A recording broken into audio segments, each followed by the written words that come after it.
Hello and welcome. This is Drought Proof Your Retirement. And today we're talking with Linda Thomas, which is our guest today. And I'm very excited about it. With me today is my partner, Kristi Hall. Hi, Kristi. Hello, thank you so much for introducing me. Hi, I'm so Linda. excited. Oh, I I'm so know. excited to be here. Hello, Linda, and welcome. Thank Welcome. you. Oh, Yes. I forgot to introduce myself. I'm Marian LaSalle.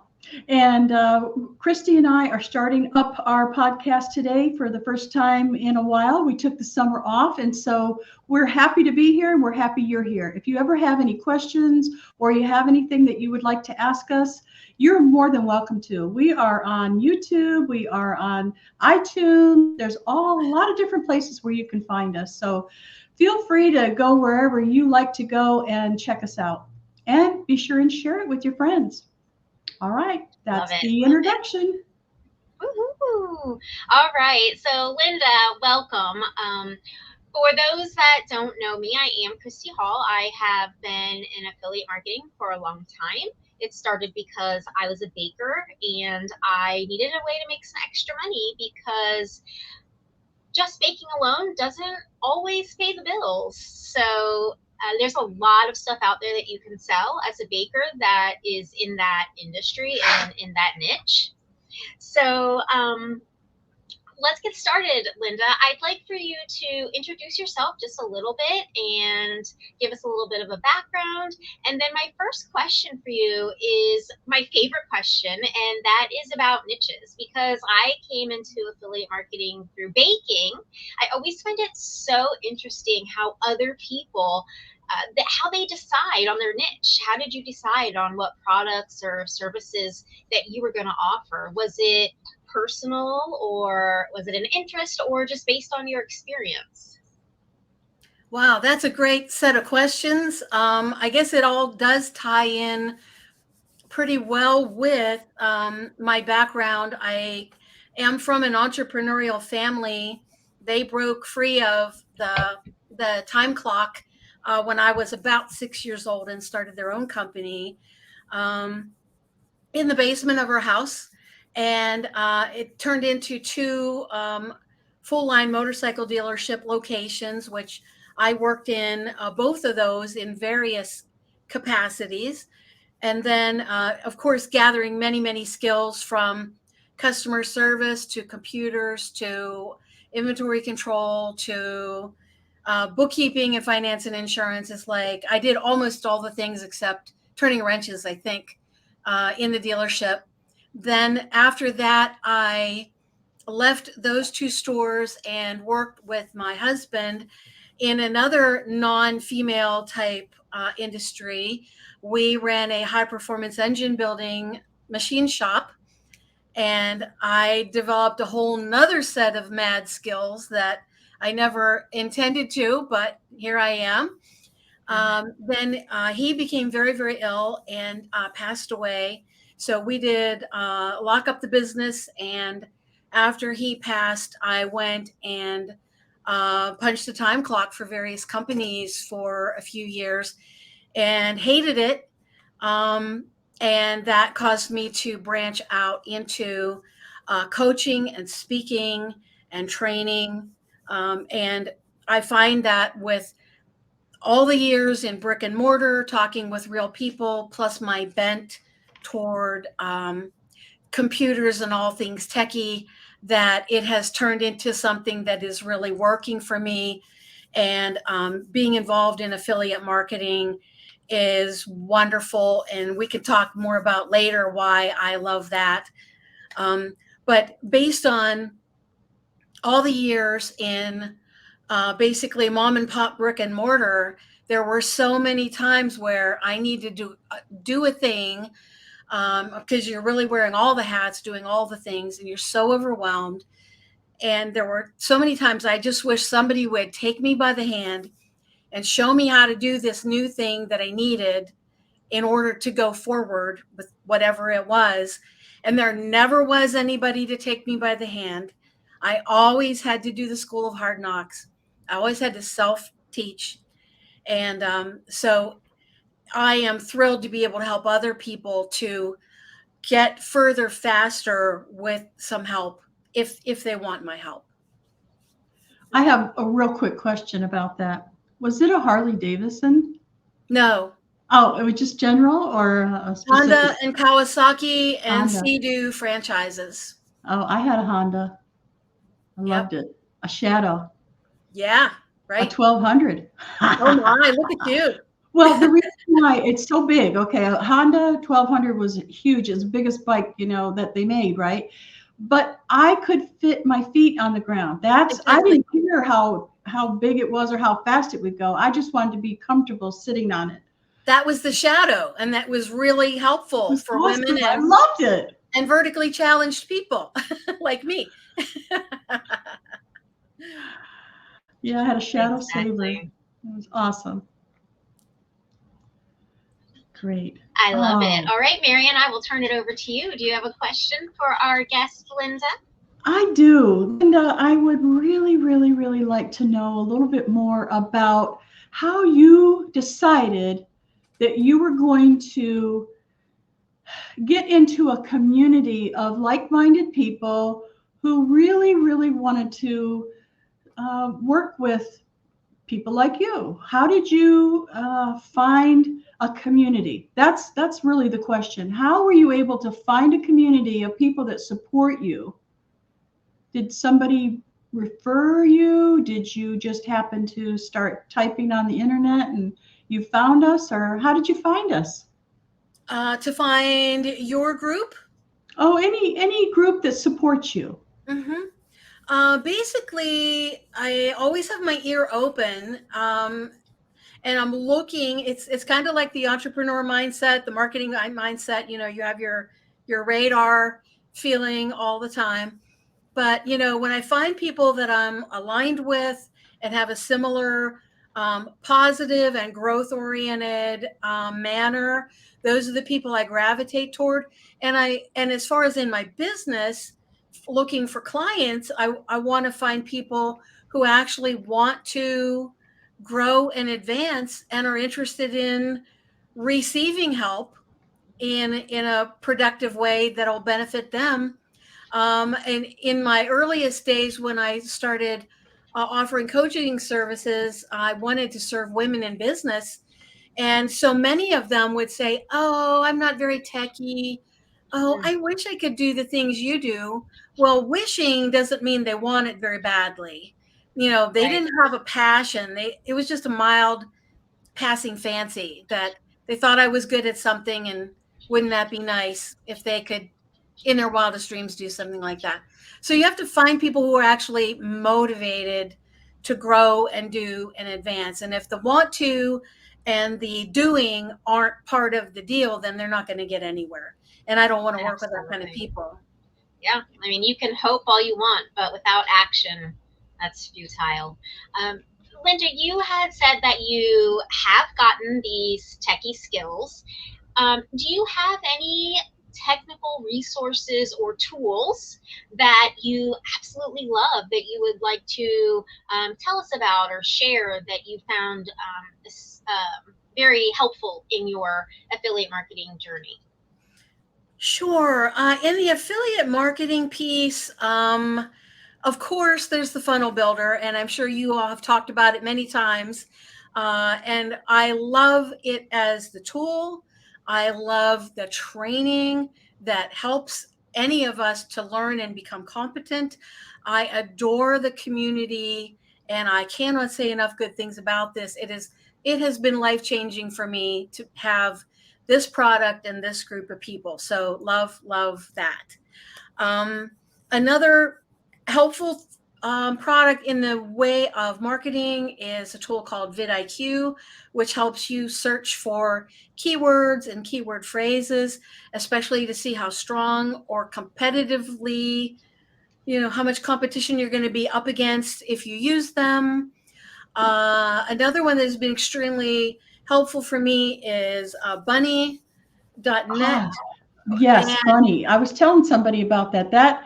I would love to hear more about your experience with Bunny, if you don't mind. Yeah. Well, what I love about it is and probably anybody that's shooting any amount of video for their marketing is running into this. You're running out of space. Your hard drive on your phone, you always get the message that you're out of room. On your laptop or whatever, you're running out of space. If you're paying for storage, you're eating that up rapidly. And Bunny is like so crazy affordable for most people, like for a good while till they build up a lot of assets. You can be storing your stuff for $1 a month, which is insane. So I'm so grateful to have learned about it. And I'm in the process of offloading and uploading all the stuff to make room. And another good thing about it is when you, in each video that you store there gets its own unique link. Then when you build your funnel webpage or whatever, you can use that link to embed it on your page. And they have lightning fast service of the videos from all over the world, so that whoever is tapping into your stuff can get a very rapid view of your video. That's really great. Linda, oh, go ahead, Marian. I do have a very important question. I see that under your name, it says I Choose Abundance, and then the Legacy of Love Project. So naturally, the word love, it means a lot to most of us in our community, and we would like to know more about that. I know that we are all in affiliate marketing, and we're all gearing up to support other people that are in affiliate marketing, and we're really focused on that. But there's got to be something behind it. There's got to be something that really pushed you to even think about doing affiliate marketing. Can you tell us about the Legacy of Love Project? Yeah, I mean, you're exactly right. I was looking for a way to build a website to market my course, the Legacy of Love Project. And I was thrilled when I found that there was a way that I could host my website, my funnels, and my course itself on a platform that was so user-friendly. And that got me into very strongly marketing the funnel builder as well as my course. The course was birthed out of my experiences with my dying and then deceased husband, and then some of my early coaching clients, particularly one that was a woman who was up in years and yet had a bunch of digital assets. And she had separated from her virtual assistant, and the virtual assistant hadn't actually been a detail person, which is a very sad state of affairs for a virtual assistant, I might add. And so when the passwords were handed over to the business owner, there were mistakes, typos, one character off, etc., in the passwords. So this woman lost access to much of her own intellectual property. Wow. Which was really heartbreaking. I mean, we worked together to just even get her an Apple password again. She couldn't tap into any of her Apple products. And there's a book that she wrote that is stored somewhere online that I don't know if she'll ever find again. And so she was older, had health issues. Her husband had very specific issues. And I could just see that as we worked to go forward within the confines of her physical health, we were never going to get it all sorted out, quote, in time. And I could see that if her family had to step in and figure things out after her passing, that they would never figure it out. And then, mom's book and mom's articles and videos of mom's speeches would be lost. And as I thought of all the things I went through with my husband's journey, and then this particular client's journey and other clients that I worked with in a technical field, I I just started writing down all the things that people would need to know to pull all the things together. So in that course, we work with like your financial assets, pulling all the things together, your bank accounts, insurance, looking at beneficiaries. I mean, we go over it all, and everything's pulled together. We make sure you have the right legal documents. We participants have the opportunity to write their own obituary, plan their own funeral or memorial, create a continuity plan for their spouse or their executor or whomever. They gather all their passwords during this course in a secure location. And we also think about all the aspects of giving before passing, giving at the time of passing through your attorney, and giving of gifts and messages and experiences after your passing, collecting stories, photos, videos. And I think you're getting the idea. This is very comprehensive, and there's nothing out there like it. No. Right. No, It is. there's nothing. It is definitely making me think about, number one, my mother. My father passed away almost 15 years ago, and they told us he had 3 months to live, and he died within 9 days. So 15 years later, and we are still not 100% sure that we have everything, know everything. So I can definitely see where something like your services would help. And the other thing that I'm reminded of is being a website designer, I do have other friends that are in that industry. And one of the mistakes that I have seen is people like me who help others create websites, keeping all of those clients' information to themselves.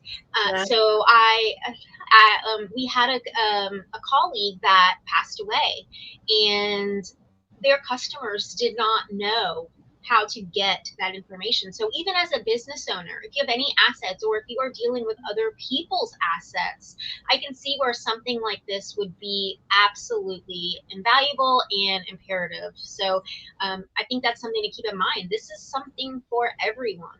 This is something for it's people critical. that, my dad did not know he was going to pass away, and 9 days later, he was gone. So pre-planning is so important. So I did put up on the screen about your workshop. Do you want to give any more details about the workshop, or the signing up process, or more about what someone could expect if they took your free workshop? Sure.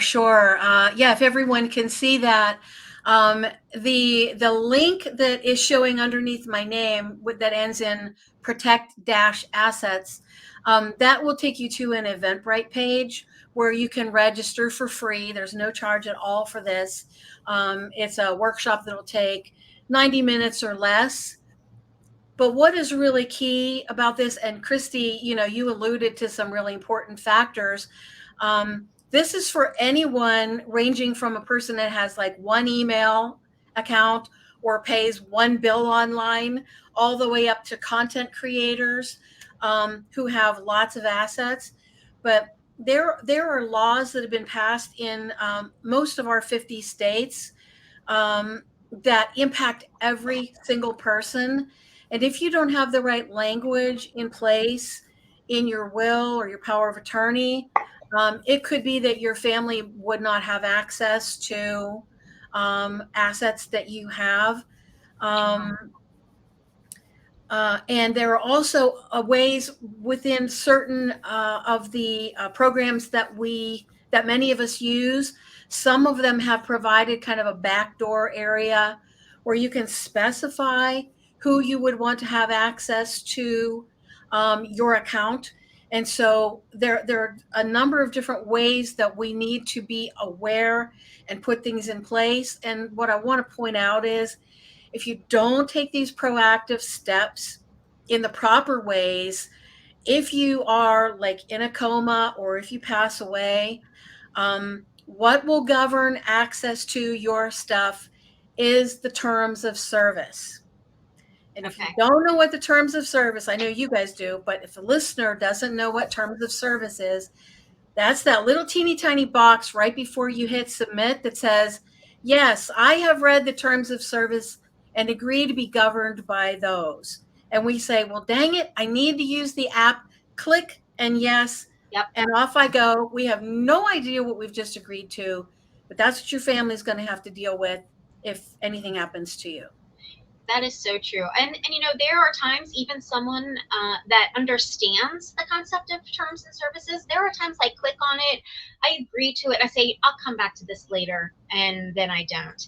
So talking about like laws, terms of service, a question that I think is kind of fun and I love to ask this question. Is there any myths surrounded in this digital assets or this niche realm that you are in? Any myths that people have that you would like to debunk?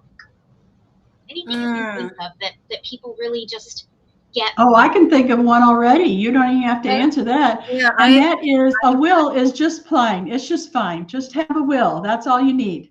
That's a myth, isn't it? That is a myth. That's a myth. I knew it. And another myth is there's time. I'll get to that later. Yeah, there's actually another document even before you have a will, if you want to do things right and take care of yourself. And that is your power of attorney. Yes. Is that something that you're going to go over in your workshop, the power of attorney? Yeah, we'll deal with it in the workshop and also in the Legacy of Love Project full course, both, because it's critical. And that language, that specific language about your digital assets has to be there. I have a great question for you. Do you have any success stories? Do you have anybody that came to you other than the one that you've already talked about that really, hits home and maybe might hit somebody that's listening to this today? Well, I have a divorced mother who is not in the elderly set. So she's in her middle years, and it has been really exciting and rewarding to be able to reveal to her the areas that are so important for herself and for the welfare of her children. And she is a wonderful, hardworking business owner. So she has so many irons in the fire, all of which need to be looked after and protected. And so her response to this course and these ideas, her mind was blown. Oh, yes. I know you, Linda, but in a sense where we are doing other things, I didn't ever get to hear all the details that you're sharing today. So it really is quite a treat for me. We're going through this process right now. Somebody died, and my partner was the executor. And she's like, well, what do? I don't even know what that means. What do you? And so I totally get it. We need this workshop. We need this workshop. We all need it. We need to share it. So if you're watching our show today, please share this with your friends, share it with your work colleagues, share it with your family, because I think this is important for everyone. And I got to tell you, I'm just so glad that you are our first guest, when starting up here again, because you're just wonderful. I can tell you have a wonderful, beautiful energy, and you would take good care of us. Thank you for that. Thank you. Linda, this is maybe a little bit personal, but I'd love to ask, considering the name Legacy of Love and how you unfortunately came into this product or service, do you find that helping others helps heal you, or is it sometimes hard to maybe go back and revisit the things that you've been through? There has been a lot of healing that has occurred. And I'd like to kind of branch off of your question, because I think there's something important for people to realize.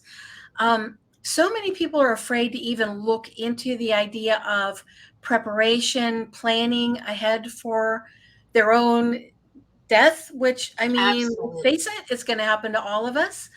And just to put a little lighter spin on it, talking about death doesn't make you dead any more than talking about sex makes you Really? Yes, I have definitely experienced that in my life. You know, I've tried to talk to my husband about, you know, if I would pass or if he would pass. And he has said many times, you know, I don't want to talk about that. You know, I don't want to even bring that into our train of thought. And so that's kind of hard to get past because, you know, he does have that mindset of, well, if I think about it, it might happen. So I like that, you know. You're not right. alone. We're okay, good. And in many couples, one party is more interested in thinking ahead. The other one has fear. And in some cultures, death is just not even talked about. And I was speaking with a friend of mine of a different ethnicity, and within her culture, when the person passes away, there is an extremely short timeline to do a whole lot of things, not just like get the body ready, but like there are objects that have to have been gathered, and all. I mean, it's quite a thing. And I'm thinking, man, if you don't plan ahead, I don't know how you make it happen. But Right. there was something else I was going to say, if I can get my mind back to it. Oh, I know. It is that basically there's two of the really key emotions. There's love and there's fear. And when you're dwelling in fear, it is all consuming. But if you start to dwell in the space of love, the fear really does just diminish and diminish. And I found that with this course and with the things that we do here, that the more you focus on, I want to enable my loved ones to be fully present in love and support for one another, instead of being overwhelmed by having to put on some kind of a business hat when I die. As I think and plan and even kind of scheme for little things that I want to surprise them with, gifts and experiences that will come out of nowhere, that really just completely replaces the fear, and it becomes a very different experience than what people think it will be. That's beautiful. That is beautiful. I love it. I was going to ask you if you had any valuable advice that you wanted to leave us with, but I'm not sure you can top that. I know. So if you can think of any other valuable advice, I'd love to hear it. If not, Marian, do you have anything else? I want to thank everybody for coming today. I want to thank Linda for being with us today. You have brought joy to us. You really have the legacy of love. It just, I don't know. It's beautiful. It's gonna change a lot of lives. So I want to be part of the community that helps spread your good news. Okay, I really want to do that. So if there's anything I can do, I think you have something that we could show on the screen that can help people. Kristi, if you want to bring that up, I would. Yeah, I would love that. Yes. Okay. So this is protecting your digital assets, which I absolutely love. And it's a free workshop, as you guys have seen on the screen today. I think it's wonderful. And Linda, the last thing I have for you is asking you about drought proofing your business, drought proofing your retirement, drought proofing the last part of someone's life. So that is a book that Kristi and I just launched, like literally yesterday. I think last night it went live. So we'd like to hear just a short little ditty about how are you handling that, and how can people work with you if they want to handle their retirement in a positive way. Yeah. One comment I have about drought proofing your retirement is there is a term in business that's abbreviated as ROTI, which is return on time invested. And if you get into affiliate marketing, especially something that has recurring income instead of just a one-time commission, you are on your way to drought proofing your retirement. So, and especially if you pay attention to the different opportunities and find ones that have a good commission rate.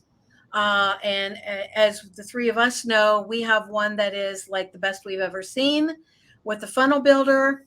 But the key is go for something where you can do the work once and continue to be paid over and over again. ROTI, return on time invested. And Kristi has that with her membership. She invests effort to create a training or whatever the item is, but she gets many-fold the return on that one piece of time. So I think that is one way that we can be wise stewards of our time and try to build ourselves toward an ample retirement. And I choose abundance. Thank you, Linda. So I would like to let you know that if you would like to download our brand new book, all you have to do is go to creativecontentcrusaders.com, and you'll see right in the middle of the page, there's a big old place where you can just put your name and your email in, and you'll be taken right over to read this wonderful book, How to Drought Proof Your Retirement. Thank you again, Linda, for being with us today. Kristi, it's always wonderful to be with you. Thank you, everybody. Well, thank you so much. Thank you, Linda. Thank you for sharing your gift, your legacy of love. I hope everybody will go to your website and take your free workshop, because I think it's just so important. Oh, I'm going to be there. You know it. I will be there. Linda, thank you so much. This has been a complete joy, and we will see you guys next time on Drought Proofing Your. Thank you so much for being here. Goodbye, everyone. Bye. Bye.